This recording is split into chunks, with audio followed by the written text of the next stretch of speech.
Et donc nous reprenons notre fil sur le thème de la guerre des paradigmes avec, tiens, il y a cet article donc de Michael Hudson. C'est pas un article, c'est une interview par Ben Norton. Euh, Dès qu'on voit la somme de tags qui définissent l'identité de l'article, on a une idée approximative du contenu. D'ailleurs, cette identité, chaque tag correspond à des nombres et donc grâce à ces nombres, on peut faire des associations par sémantique des articles qui ont la même identité de contenu. Euh, donc on a du Hudson qui arrive, normal, il parle souvent de la même chose. Le système du dollar dans un monde multipolaire, ça permet, hein, en lisant ces correspondances, d'avoir une idée du contenu. Euh, Point de presse de Maria Zakharova, donc c'est intéressant parce qu'elle parle à peu près des mêmes choses. On a donc des points de commun, 70 ans de l'OTAN aussi. Le dollar va dévorer l'euro. Euh, la méconnaissance du droit du plus fort contre la force du droit. Là aussi, on a cette idée de guerre des paradigmes, c'est intéressant. Hein. L'intervention russe en Ukraine vue depuis la Chine, qui évidemment est pertinente à ce niveau-là. L'intervention de Glaziev sur les événements comme ils ne sont produits qu'une fois par siècle. Ça, c'est un des articles les plus fameux qu'on ait eu et on a déjà fait des vidéos là-dessus. Euh, il ne s'agit pas de l'Ukraine, etc. Voilà, ça donne une idée du contenu. Et comme il y a 57 minutes de lecture, vous pourrez le lire tranquillement sur la plage au soleil ou à l'ombre des palmiers, en prenant le temps de se régaler à la lecture de cette interview en fait qui parle de son nouveau livre. Donc après, il faudra lire le livre, c'est comme vous voulez.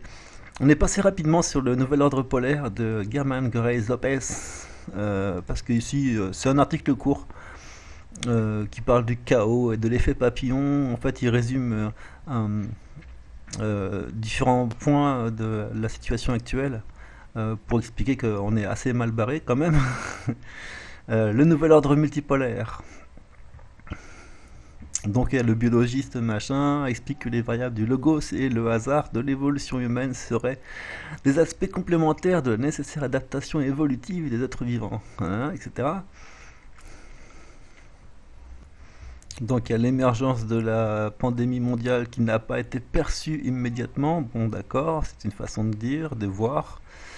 Dans le domaine économique, la croissance stratosphérique des prix du pétrole brut et l'énergie obligera les pays à adopter des politiques de décroissance avec la contraction subséquente du commerce mondial. On le sait, on s'en est bien rendu compte. De même, après la fin de la guerre en Ukraine, on assistera à la fin de l'unipolarité, et c'est là que je voulais en venir, des États-Unis, de son rôle de gendarme du monde et de son remplacement par la nouvelle doctrine de la multipolarité ou de géopolitique peer-to-peer formée par la Troïka, constituée de... Oui, ça c'était la première, US, Chine et Russie. G3. Ah bon, d'accord, c'est un nouveau truc le G3. Sans oublier l'irruption sur la scène géopolitique de la nouvelle vague déstabilisatrice mondiale. D'accord, c'est rapidement dit, mais c'est dit. Et la dite vague involutionniste, donc à chaque changement de paradigme correspond une phase d'involution, c'est assez notable. Évidemment, il y a, comme dans une zone de subduction, bah, il y en a une qui s'enfonce et l'autre qui monte par-dessus.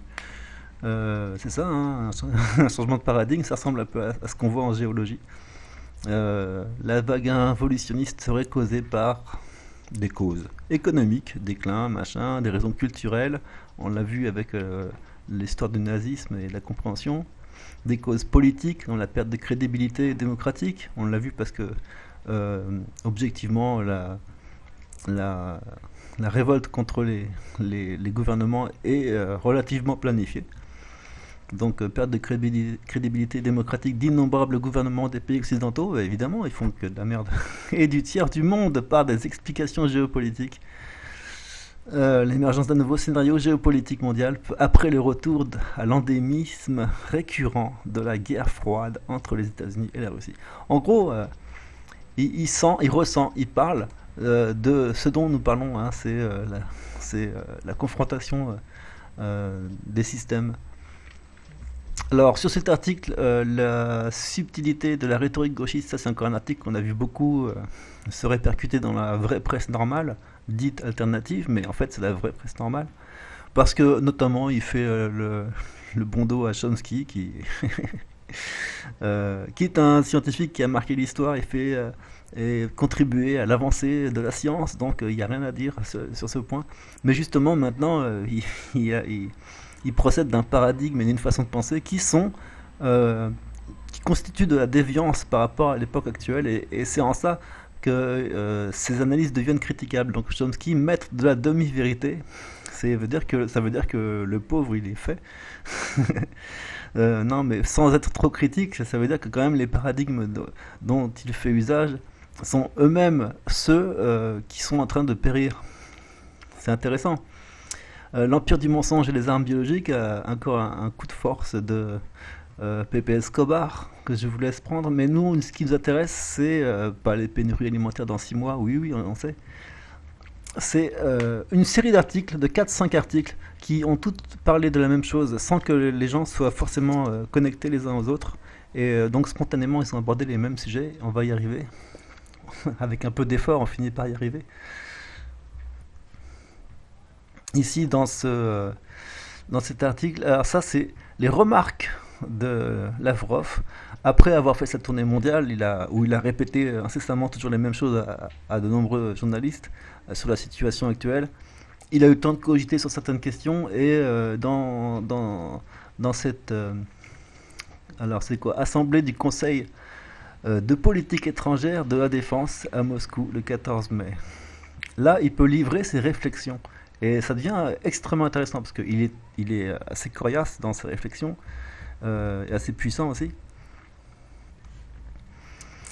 C'est un cliché de dire, parce que c'est vraiment une lapalissade quasiment, de dire que cette réunion se déroule à un tournant historique. Je suis d'accord avec les experts machin et machin qui ont beaucoup écrit à ce sujet, qui disent que nous devons à nouveau choisir une voie historique, comme nous l'avons fait en 1917 et 1991. Les circonstances extérieures n'ont pas seulement changé radicalement, elles changent chaque jour, plus profondément et plus largement, sans pour autant s'élever davantage, malheureusement. Et notre pays change en même temps qu'elle, que ses conditions et ses circonstances. Et il tire ses conclusions.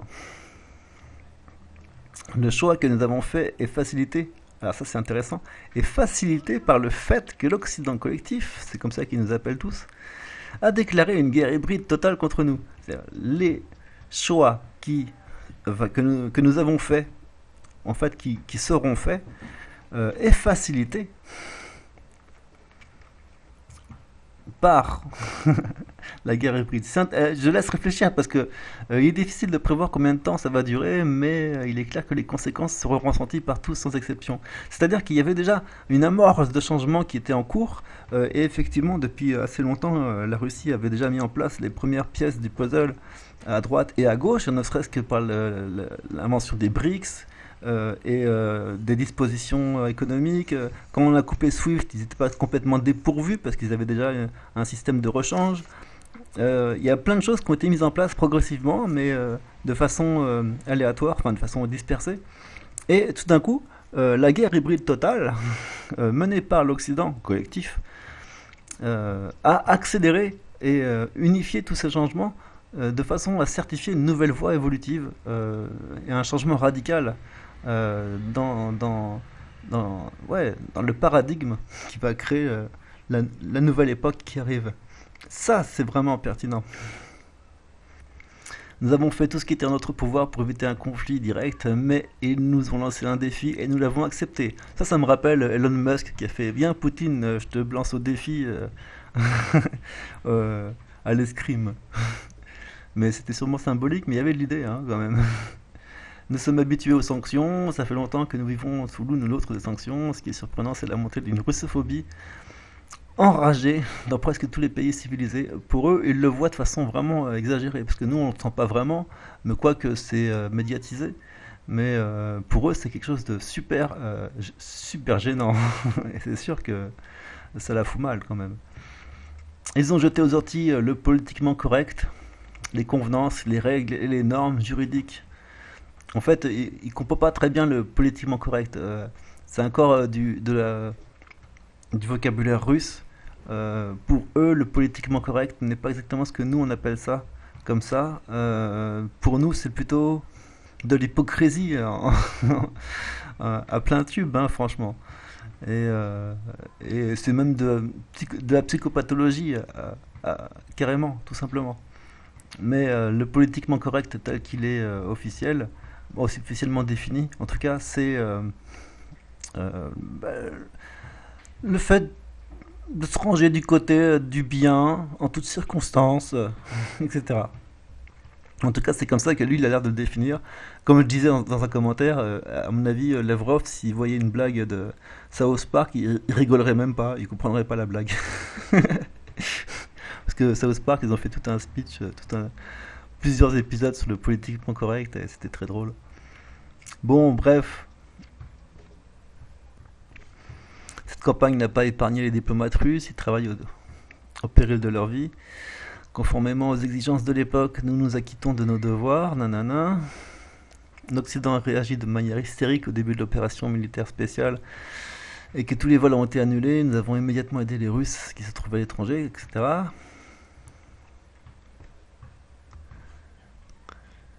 En fait, la situation comporte de nombreux niveaux. La Russie, les États-Unis et la Chine et tous les autres se rendent compte aujourd'hui que se décide si l'ordre mondial deviendra équitable, démocratique et polycentrique, ou si c'est un petit groupe de pays qui pourra imposer à la communauté internationale une division néocoloniale du monde entre ceux qui se considèrent comme exceptionnels et les autres, ceux qui sont destinés à se plier aux exigences de quelques élus. Franchement, voilà, il l'a bien dit, et il parle bien de l'exceptionnalisme occidental, dont on parlait avant à l'épisode précédent pour où est le nazisme, pourquoi je le vois pas quand je me regarde dans le miroir. Ben voilà, vu de l'extérieur en tout cas, il est là, hein, il est bien là. On a un État qui est néocolonial, qui se considère comme exceptionnel, supérieur, et qui destine les autres à se plier à leurs exigences.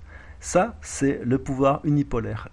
Ou alors, l'autre choix possible de l'évolution, c'est un ordre mondial multipolaire, équitable, démocratique et polycentrique. Dans un autre article qu'on va voir après, il donne une définition de la multipolarité. Ça va être super intéressant. En tout cas, l'ordre unipolaire, c'était ça l'objectif de ce qu'ils ont appelé l'ordre fondé sur les règles qu'ils cherchent à introduire dans la circulation générale depuis des années. Personne n'a vu, discuté ni approuvé ces règles, mais elles sont imposées à la communauté internationale. Alors, ah oui, attends, c'est intéressant. Il continue. À titre d'exemple, permettez-moi de citer une déclaration récente de la secrétaire américaine au Trésor, Janet Yellen, qui a rappelé un nouveau cadre de Bretton Woods et a déclaré que les États-Unis pratiqueraient la délocalisation amicale des chaînes d'approvisionnement vers un grand nombre de pays de confiance qui partagent un ensemble de normes et de valeurs libérales sur la manière de fonctionner dans l'économie mondiale, c'est-à-dire d'être bien au service de son maître. Et ce qui est intéressant, c'est que le nouveau cadre de Bretton Woods, que nous on a tagué avec Bretton Woods 3, là aussi il y a un BINS, on va dire, parce que Bretton Woods 3, c'est comme ça qu'on appelle la nouvelle organisation monétaire et financière qui est lancée par l'Orient. Et lui, par contre, il réfute cette dénomination apparemment. Et il le fait ici et une fois pour toutes, donc il faut bien en tenir compte. On a donc un Bretton Woods 3 américain et ce qu'on pourrait appeler un Bretton Woods 3 oriental. Et on a donc deux Bretton Woods différents. C'est assez complexe. Bref, l'allusion est absolument claire, les dollars américains et les avantages du système financier international sont réservés à ceux qui suivent les règles américaines, les dissidents seront punis. Il est clair que la Russie n'est pas la seule cible, d'autant plus que nous défendrons, c'est sûr, parce que les autres pays, eux, ils ne peuvent pas se défendre. L'attaque vise tous ceux qui sont capables de mener une politique indépendante.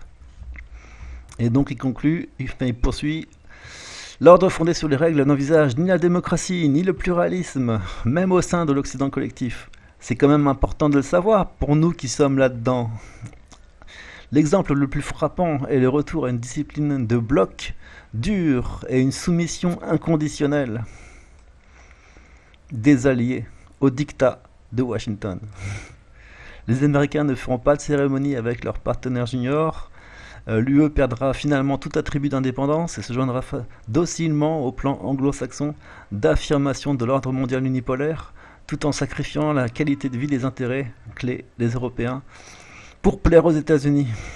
Il suffira de rappeler, comme Victoria Nuland l'a défini à la place de l'UE, dans les plans de Washington pour reformater l'Ukraine, dans sa conversation avec l'ambassadeur américain de Kiev en 2013, qui était très documentée, on a vu des vidéos, où elle disait en gros exterminez-les au plus fort des efforts des émeutes de Maïden. Sa prédiction s'est réalisée dans son intégralité. Et ça c'est intéressant aussi parce que ça va vite avec Lavrov, hein. Il est concentré comme type et j'aime bien ça. Mais cette petite phrase, cette prédiction s'est réalisée, ça veut dire que nous avons des stratégies à long terme. Les stratégies à long terme, ce sont les moins faciles à mener à bien. Et donc là, il nous parle d'une des stratégies à long terme qui n'a pas complètement foiré. Et ça, c'est intéressant. Et donc, en matière de sécurité, l'UE se confond également dans l'OTAN, qui à son tour revendique de plus en plus fortement ses ambitions mondiales. Euh, Quelle alliance défensive? Tu te défends de quoi? Je vous laisse lire la suite. On insinue que l'OTAN, en tant qu'avant-garde de la communauté des démocraties, devrait remplacer l'ONU en matière de politique internationale, ou du moins placer les affaires mondiales sous son emprise. Et ça, c'est important de comprendre que c'est ce que nous avons précédemment qualifié de militarisation des systèmes économiques et monétaires. L'OTAN cherche à s'étendre au maximum et après s'être étendu au monde, s'étendra au système. Ce qu'ils veulent, c'est vraiment un ordre unipolaire de domination, un ordre mondial militaire. Et c'est là qu'on va. Dès qu'on signe avec l'OTAN, on signe pour un ordre mondial militaire. Et tout le monde est un soldat, etc. C'est ça, hein, c'est ça qu'il faut avoir en tête pour bien comprendre le truc. Le G7 interviendrait pour gérer l'économie mondiale et de temps à autre inviter avec bienveillance les figurants dont l'Occident a besoin à tel ou tel moment, ou alors s'ils n'en ont plus besoin, ils les jettent à la poubelle. Voilà, l'esprit, il décrit bien en fait l'esprit occidental, hein, et l'esprit suprémaciste. Mais, bon, hein, les politiciens occidentaux devraient accepter le fait que leurs efforts pour isoler notre pays sont voués à l'échec. De nombreux experts l'ont déjà reconnu, même si c'est à voix basse et en catimini, car le dire ouvertement est politiquement incorrect. Mais ce qui se passe en ce moment même, c'est ça. Le monde non occidental se rend compte que le monde devient de plus en plus diversifié et on ne peut plus échapper à cette réalité. De plus en plus de pays veulent avoir une liberté de choisir leur mode de développement et les projets d'intégration auxquels ils souhaitent se joindre. Parce qu'en fait, ça aussi, c'est toujours des phrases pertinentes, enfin très très soutenues par les faits en fait. Hein. Ils parlent pas dans le vide. Hein. Ça, c'est jamais, ça c'est jamais vu en Russie de parler dans le vide. Le mode d'adhésion au nouvel ordre mondial, donc celui qui va être créé en Orient, consiste à laisser les pays libres d'y adhérer. Et donc, lui, il prône la liberté d'adhérer au projet systémique général de son choix.